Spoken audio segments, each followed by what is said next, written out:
હાય, આજે વાત શેર કરવી છે.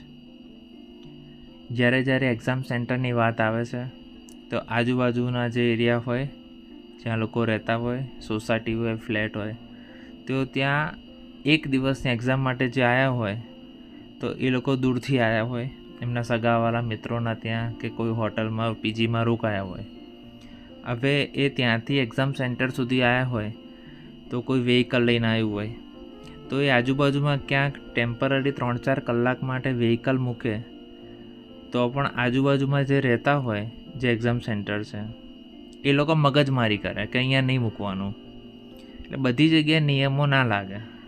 એક દિવસ છે તો એ એક્ઝામ આપવા કેટલા દૂરથી આવ્યું છે એ વિચારવાનું કે આજે કોઈનું બાળક છે તો કાલે તમારું બાળક પણ આવી રીતે સિટી છોડીને જાય. તો આ વાતનું ખાસ ધ્યાન રાખવાની જરૂર છે. સાચું.